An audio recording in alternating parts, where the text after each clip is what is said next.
अस्सलाम वालेकुम। आज का खाना में तारिक दाऊद और आज का खाना में किंग ऑफ कढ़ाई बनने जा रही है, यानी कि बहुत ज़बरदस्त किस्म की कढ़ाई। और ये कढ़ाई आगे जाके आपको बकरीद में भी काम आएगी। हम बना रहे हैं बीफ टिक्का कढ़ाई, और बीफ टिक्का कढ़ाई मैं बना तो लूँगा, मगर आपसे एक रिक्वेस्ट करते हुए जाएंगे कि अगर आप चैनल पे नए हैं तो चैनल को सब्सक्राइब करें, लाइक करें, शेयर करें, बेल का आइकन प्रेस करें और रेसिपी देखने के बाद कमेंट बॉक्स में अपना कमेंट ज़रूर करें। आए आप और मैं चल के बनाते हैं बीफ टिक्का कढ़ाई। अस्सलाम वालेकुम जी, आ गए किचन में और क्या कर रहे हैं। बीफ टिक्का कढ़ाई के लिए गोश्त को बॉईल करना है। यहाँ आपको गोश्त की साफ नज़र आ रही होगी, जहाँ मैंने इसे लंबाई में टिक्कों की सूरत में काटा है। 500 ग्राम गोश्त को कुकर में उबाल लेंगे, आप चाहें तो अपने पतीले में उबाल सकते हैं। यहाँ पे ले लेंगे 1 टीस्पून सॉल्ट, और टिक्का इमेज देने के लिए और टिक्का का कलर देने के लिए तंदूरी कलर लेंगे, जितना हस्ब ज़रूरत मैं तकरीबन 1/4 टीस्पून ले रहा हूँ।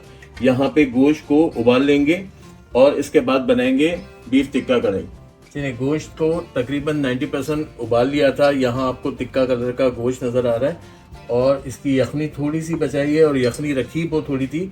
यहाँ ऑयल प्लेस कर दिया है। सबसे पहले बहुत ऑथेंटिक टिक्का बीफ टिक्का कढ़ाई के लिए यहाँ पे चर्बी के पीस, वैसे मैं भी अवॉइड ही करता हूँ, मगर ये है कि चूँकि फ्लेवर वो लाना होता है जो रेस्टोरेंट का है, तो यहाँ पे 2 चर्बी के पीस यहाँ पे शामिल कर देंगे, जो इसको बहुत ही ज़्यादा जो है मज़े का जायका देंगे। ये यहाँ पे पिघल जाएंगे।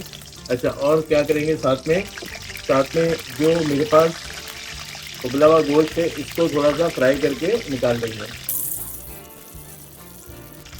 थोड़ा सा फ्राई कर लेंगे क्योंकि हमें गोश्त को, आपको पता है, अगर टिक्का का फ्लेवर देना है वो तो हम एंड में देंगे, मगर यहाँ ये फ्राइंग से भी बड़ा अच्छा इसके अंदर एक जो है वो जायका हो जाएगा और restaurant style tikka beef tikka कढ़ाई बन जाएगी। ये देखें, 1/2 kg गोश्त, कितना सारा, माशाल्लाह बहुत सारी कढ़ाई बन जाएगी। इसको फ्राई कर लेंगे। जब फ्राइंग देखें गोश्त ने अच्छी सुर्खी पकड़ ली, बस ये हमें यहाँ तक ही इसको फ्राई करना था, वरना फिर ये कि मज़ीद कर सकते हैं। अगर इसको हल्का सा किसी ग्रिलर में ग्रिल कर लें तो बहुत मज़े की बन जाएगी, मगर मैं कॉम्प्लिकेशंस नहीं पैदा करना चाह रहा था। इस गोश्त को थोड़ा सा अभी रेस्ट दे देते हैं, निकाल लेते हैं और बाकी का प्रोसीजर करते हैं। जब गोश्त निकाल दिया, अब क्या करेंगे कि थोड़ी सी यूनिक ग्रेवी इसकी शामिल कर देंगे। एक बहुत अच्छी बड़ी साइज़ की प्याज, क्योंकि टिक्का मसाला बनाना है अब हमें अपनी टिक्का कढ़ाई का, बीफ टिक्का कढ़ाई का, तो यहाँ प्याज भी आपको पता है कि कढ़ाइयों में पकती नहीं है, लाल नहीं होती।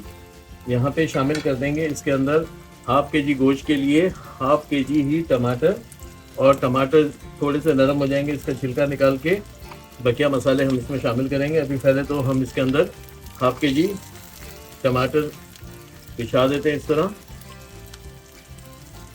और थोड़ा सा पानी ताकि भाप लगे और हमारा टमाटर फटाफट जो है वो, बस ये इतना, और लगाएंगे फौरी तौर पे ढक्कन, क्योंकि छींटे उड़ेंगे, और इसको ढक्कन लगा के 10 मिनट का इतना प्रेशर देंगे कि इसके छिलके निकल जाए।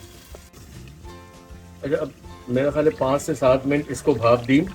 पानी इसीलिए शामिल किया था, वही तरीका जो हमारे कढ़ाई वाले इस्तेमाल करते हैं, ताकि यहाँ पे हम इसका निकाल लेंगे छिलका रिमूव करके इसको अच्छी तरह से ग्रेवी की फॉर्म में देना है टमाटरों को। और ये देखें, टमाटर इतने मज़े से जो है इसका छिलका अलग हो रहा है, टमाटरों के छिलके निकल गए। अब क्या करेंगे, यहाँ पे इसी स्टेज पे 4 से 5 जो है वो ये वाली मिर्चें या मोटी वाली मिर्चें जो भी आती हैं, यहाँ इसको अब हाथों से, मेरा ख्याल है मैं इसे तोड़ लेता हूँ।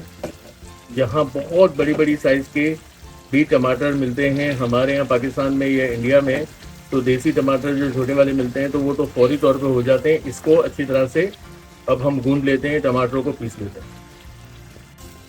तो टमाटरों को यहाँ पे अच्छा खासा, और ये अभी मज़ीद जो है वो, क्योंकि ग्रेवी बनने का प्रोसेस चल रहा है, तो ये टमाटर प्याज दोनों जो है हमारी साथ साथ गल जाएंगे। यहाँ पे शामिल कर देते हैं 1 टेबलस्पून भर के अदरक लहसुन का पेस्ट। यहाँ पे पिसी लाल मिर्च 1 टेबलस्पून, धनिया पाउडर 1 टेबलस्पून, हल्दी हाफ टी स्पून, यहाँ पे मेरे पास भुना जीरा है, इसको कूट लिया था, ये 1 टीस्पून चला गया। यहाँ पे 1 टीस्पून कुटा धनिया चला गया। यहाँ पे हम इसको अब क्या करेंगे, सिर्फ फ्राई करेंगे, यहाँ तक फ्राई करेंगे कि एक रिक्वायर्ड जो मुझे बीफ टिक्का कढ़ाई की ग्रेवी चाहिए वो हम इसके अंदर शामिल कर देंगे। अपना बीफ और इसकी भुनाई के साथ साथ आखिर में हम इसमें शामिल कर देंगे नमक। नमक मैंने इसलिए रोका था कि गोश्त बॉईल करने में भी नमक लिया था, 1 टीस्पून नमक यहाँ फ़िलहाल मैं ले रहा हूँ क्योंकि गोश्त हमारा अच्छा खासा नमकीन है। और इसकी फ्राइंग, अब फ्राइंग में क्या हुआ, ऑयल बाहर आ गया। मुझे अब इस गोश्त को भी पकाना है जो मैंने फ्राई करके निकाला था, इस मसाले के साथ बहुत अच्छा सा इसका फ्लेवर देना है। यहाँ पे जो गोश्त से मैंने यखनी अलग की थी, थोड़ी सी यखनी, और ये हमारी यखनी भी इसमें आ गई। अब इसको क्या करेंगे, ढक्कन लगाएंगे और कम से कम जो है 15 मिनट इसको इस ढक्कन के साथ पकाएंगे ताकि फ्लेवर्स बहुत अच्छे आ जाएं। इसको ढक्कन लगा देते हैं 15 मिनट के लिए।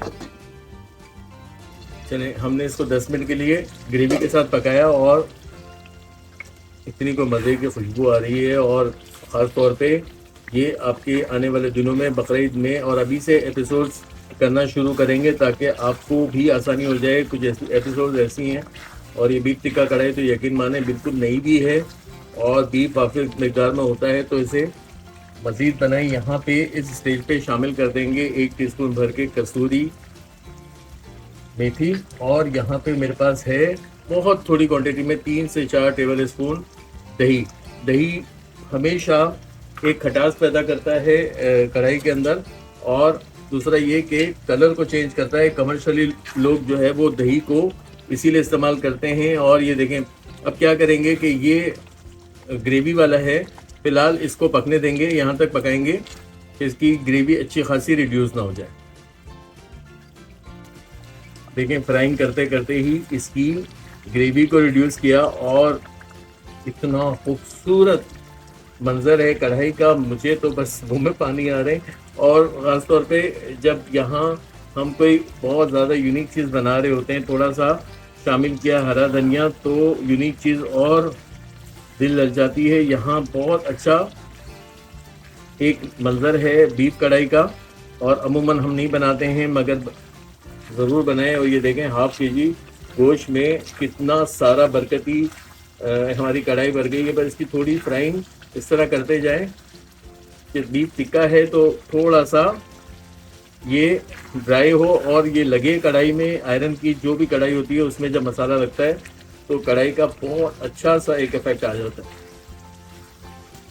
तो देखें, कितनी बुनाई की बोटियां साफ नज़र आना शुरू हो गई और इतना ही मसाला टिक्का कढ़ाई के लिए काफ़ी है। यहाँ अब इसको बारबेक्यू इफेक्ट देने के लिए हम लगाएंगे बीच में एक प्याली, यहाँ पे कोयला गर्म होने के लिए, लाल होने के लिए रख दिया था। लगाएंगे थोड़ा सा तेल, बल्कि मैं यही तेल उठा के, क्योंकि इससे और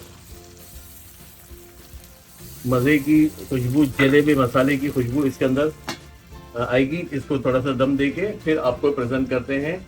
और अगर आपको अच्छी लगे तो आप क्या करेंगे, चैनल को कम से कम आपने लाइक करना है, सब्सक्राइब करना है और कमेंट बॉक्स में ज़रूर कमेंट करें कि आपको ये रेसिपी कैसी लगी।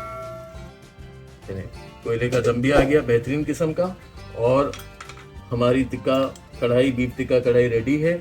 आए इसको प्रेजेंट करें, आ जाएं डाइनिंग टेबल पे।